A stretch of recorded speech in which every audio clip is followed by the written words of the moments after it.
तो दोस्तों, एक और नया दिन और मैं बलजीत परमार हाजिर हूँ एक नई कहानी, एक नया किस्सा लेकर। आज आपको बताएंगे मुंबई से आ रही सबसे बड़ी खबर, जहाँ पर एक आर्मी में रह चुके बड़े ऑफिसर, जिनका नाम कर्नल पुरोहित, लेफ्टिनेंट कर्नल पुरोहित, जो मालेगांव बॉम्ब ब्लास्ट में एक्यूज्ड बनाए गए थे, उन्होंने आज कोर्ट में एक 23 पन्ने का एफिडेविट दिया है, अपना बयान दर्ज कराया है। उसमें सबसे बड़ा इल्ज़ाम लगाया है देश के उस शहीद के ऊपर जिसने 2008 में मुंबई हमलों के चलते अपने जान की आहुति दी। उनका नाम था हेमंत करकरे, IPS। उनके ऊपर इल्ज़ाम लगाया कि हेमंत करकरे और उनके जूनियर परमवीर सिंह ने उनको ज़बरदस्ती इस केस में आरोपी बनाया। उनके साथ मारपीट की गई, उनके साथ तशद्दुद किया गया, टॉर्चर किया गया और ज़बरदस्ती उनका बयान लिया गया। दोस्तों, बड़ी हैरानी की बात है कि आर्मी का एक ऑफिसर जो कमांडो कोर्स का माहिर था, वो अपने आप को विक्टिम सिद्ध कर रहा है ये कह के कि उनसे बयान ज़बरदस्ती लिया गया। क्या आर्मी का ऑफिसर अपनी मर्जी के खिलाफ बयान दे सकता है? ये बड़ा सोचने की बात है। फर्ज करो इस केस में अगर एक आर्मी का बड़ा ऑफिसर दुश्मन के कब्जे में आ जाता है और दुश्मन उससे बयान लिखवाना चाहे कि तुमने हमारे देश के खिलाफ साजिश की है, तो वो क्या दुश्मनों के टॉर्चर से डर के अपने देश के खिलाफ बयान दे देगा? वो मर जाएगा लेकिन कभी गलत बयान नहीं करेगा। तो कहीं ना कहीं मुझे इस बात पे शक होता है कि कर्नल पुरोहित एक सोची समझी स्ट्रैटेजी के थ्रू ये बयान दे रहे हैं कि उनके साथ ज़बरदस्ती की गई, टॉर्चर किया गया, अत्याचार किया गया, जो मुझे संभव नहीं लगता। कोई भी पुलिस ऑफिसर एक डेकोरेटेड आर्मी ऑफिसर के ऊपर हाथ नहीं उठाएगा। और ये बयान उन्होंने, ये शिकायत पहले कभी नहीं की। अब उस समय ये शिकायत करनी जब हेमंत करकरे इस दुनिया में मौजूद नहीं हैं, वो अपने आप को डिफेंड करने के लिए हाजिर नहीं हैं, वो अपनी सफाई में कुछ नहीं कह सकते। इस सब के चलते मुझे लगता है परमवीर सिंह, मेरे पुराने रहे मित्र, मेरे शहर के हैं, चंडीगढ़ के, अब उनके ऊपर एक मॉरल रिस्पॉन्सिबिलिटी है। परमवीर सिंह को अपनी वर्दी की और अपने सीनियर की इज्जत रखने के लिए एक स्टैंड लेना होगा, क्योंकि कर्नल पुरोहित के इस बयान से एक तरीके से कानूनी दबाव परमवीर सिंह पर भी पड़ेगा, बढ़ेगा भी।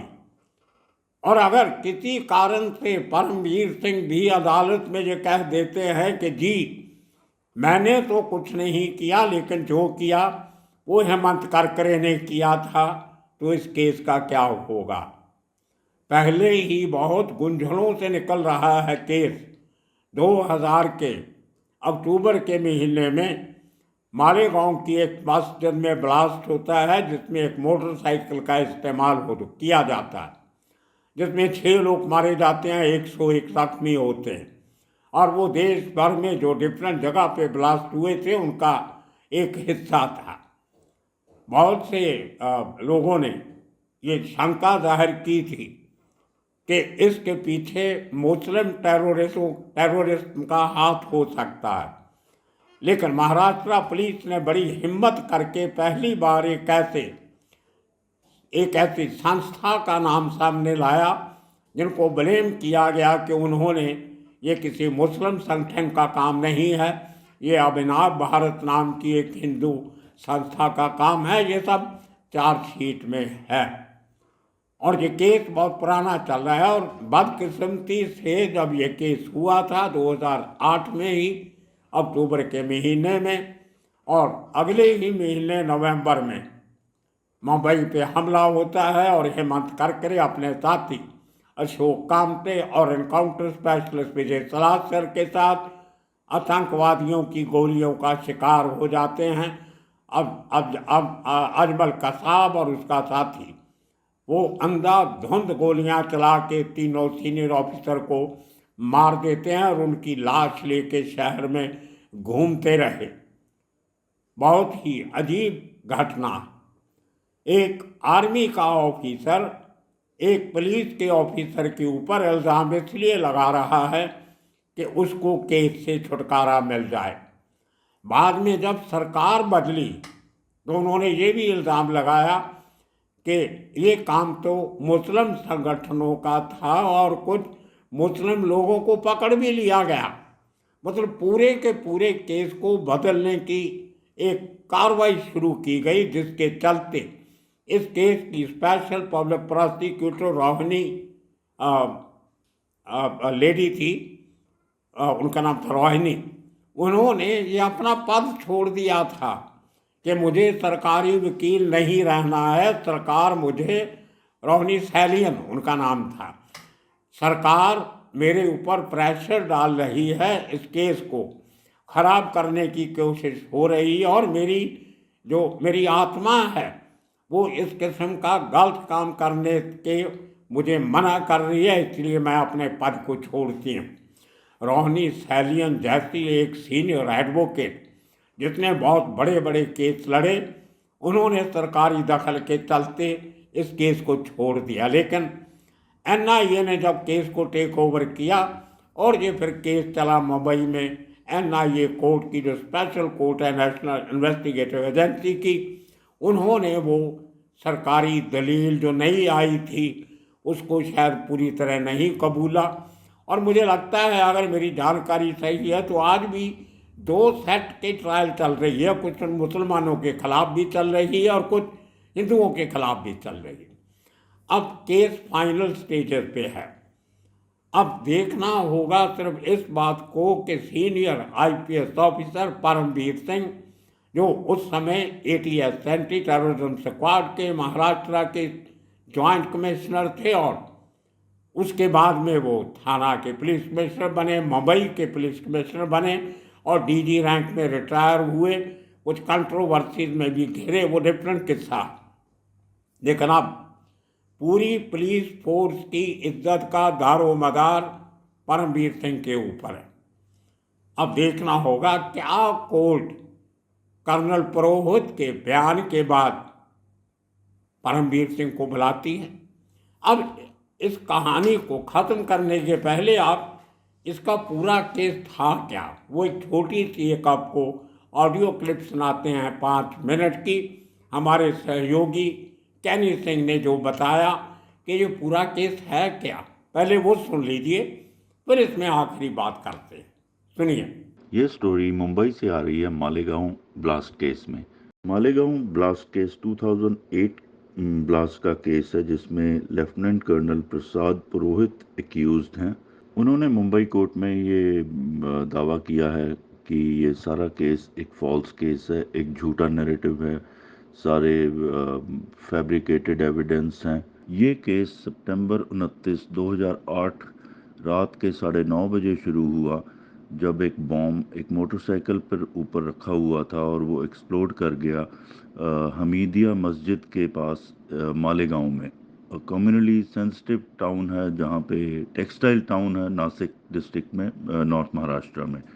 6 लोगों की जान चली गई थी और 101 लोग घायल हो गए थे इस ब्लास्ट में। इसकी इनिशियल इंक्वायरी महाराष्ट्र पुलिस की एंटी टेररिज्म स्क्वाड एटीएस ने करी थी।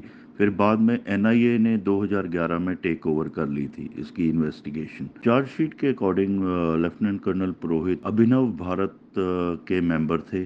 ट्रस्ट थी अभिनव भारत जो फॉर्म करी गई थी हिंदू वैल्यूज़ को प्रमोट करने के लिए, पर कर्नल पुरोहित उन्होंने एक्ट किया as a front against Muslims, terror attacks carry out करने के लिए, और उन्होंने फंड्स लिए आर्म्स खरीदने के लिए, एक्सप्लोजिव्स खरीदने के लिए ट्रस्ट के नाम पे, और मीटिंग्स ऑर्गेनाइज करी, मालेगांव ब्लास्ट प्लान किया।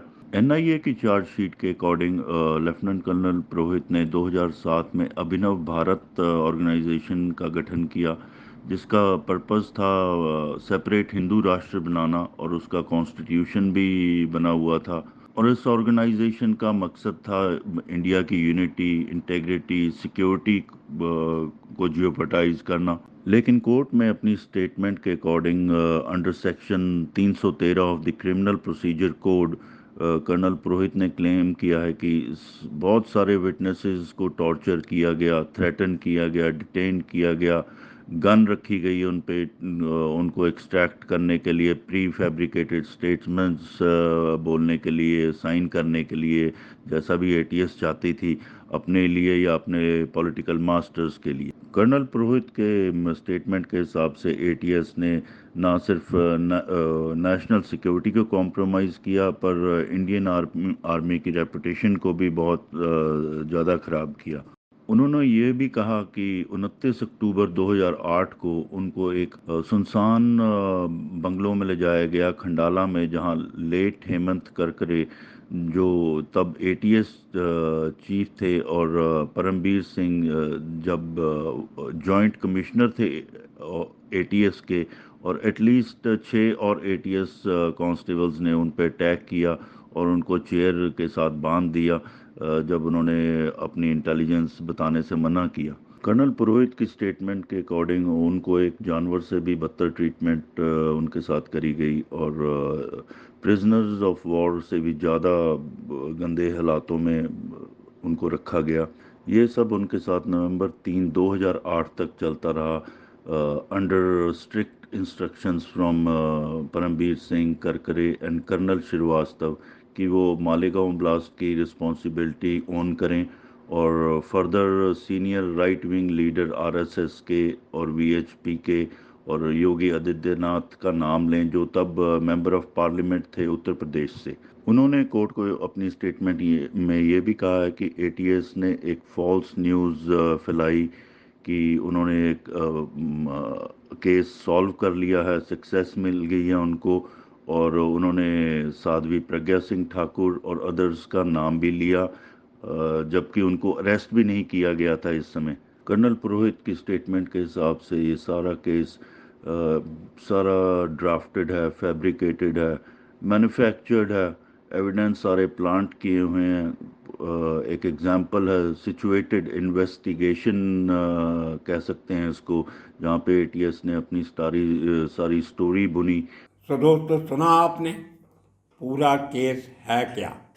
वही केस जिसमें साध्वी प्रज्ञा ठाकुर, जिसको इनाम देने के लिए बाद में बीजेपी ने पार्लियामेंट का टिकट भी दिया और वो लोकसभा की मेंबर भी बने, एक स्वामी असीमानंद पकड़े गए, आर्मी का एक और मेजर भी पकड़ा गया, और जो इन्वेस्टिगेशन थी एटीएस की, उसमें एक बहुत ख़ास पहलू था जिसके ऊपर आर्मी ने बहुत ज़्यादा इंटरेस्ट लिया था।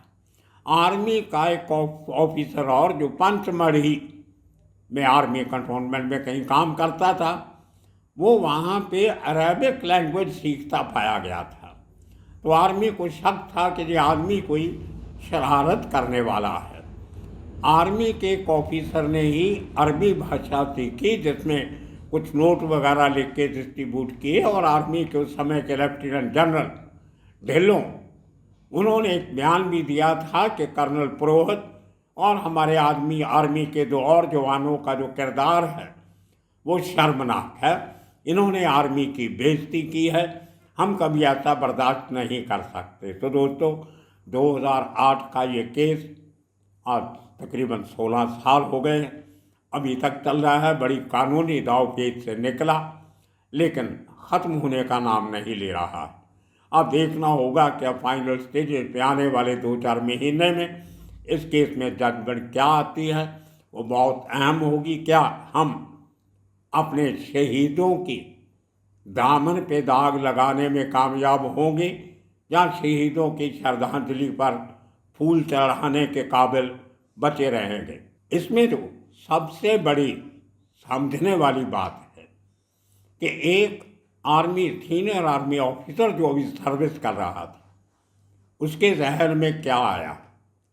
कहा जाता है कि उसके पास से एक हिंदू राष्ट्र का कॉन्स्टिट्यूशन भी मिला था।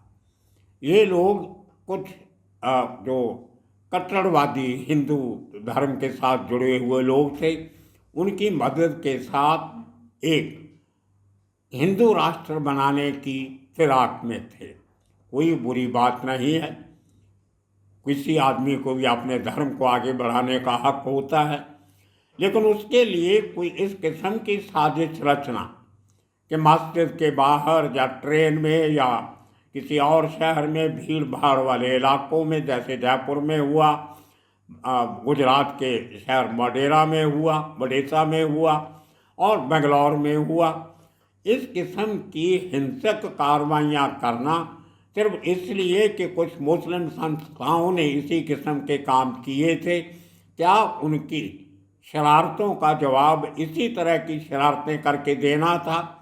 और इसको कैमोफ्लेज ये कर रहे थे कि काम तो हम कर देंगे, लेकिन इसकी जो जिम्मेदारी है वो उनके सर पे मर दी जाएगी, वो लोग पकड़े जाएंगे, हमें हमारे ऊपर तो कोई शक करेगा नहीं।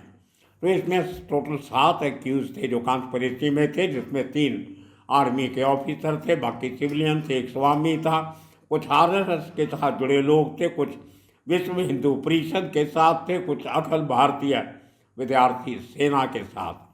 मुझे मालूम है जब हेमंत करकरे इस केस की तहकीकात कर रहे थे, पहले से बहुत लंबा समय उन्होंने इन्वेस्टिगेशन की थी, मेरे साथ लगातार वास्ता था उनका और बहुत बातों पे हमारी बहस भी होती थी। स्वामी असीमानंद के बारे में उन्होंने सबसे पहले मेरे साथ बात भी की थी। हम प्रभा देवी के एक रेस्टोरेंट में बैठे थे जहाँ उन्होंने डिस्कस किया कि वो सख्त मिल नहीं रहा और मुझे यकीन भी नहीं आ रहा कि ऐसा आदमी इस केस में इन्वॉल्व हो सकता है, लेकिन हमने ये खबरें कभी छापी नहीं। और भी बहुत सी बातें थी जो एक शख्स इतना सीनियर ऑफिसर जिसने ज़िंदगी में कभी कोई गलत काम ना किया हो, मुझे आज तक यकीन नहीं आता कि हेमंत करकरे किसी को बद्दी गाली भी दे सकते थे। एक आर्मी ऑफिसर को टॉर्चर करना, ये ठीक है, कोर्ट में उन्होंने अपना बयान दिया है, अब उनको सिद्ध करना पड़ेगा क्या उन्होंने कभी ट्रायल स्टेज पे इस बात की शिकायत की थी, क्या कोई मेडिकल हुआ था या नहीं हुआ था, ये सब बातों का जवाब देना पड़ेगा। होपफुली एलिगेशन लगते रहते हैं, कोर्ट कचहरी में भी लगते हैं, लेकिन फाइनल क्या होता है वो जज जो है ना, ये कोर्ट के स्पेशल जज है, उनका जब ऑर्डर आएगा, हुक्म आएगा, उससे ही पूरी तस्वीर निकल के सामने आएगी। आप सबका बहुत बहुत शुक्रिया, धन्यवाद।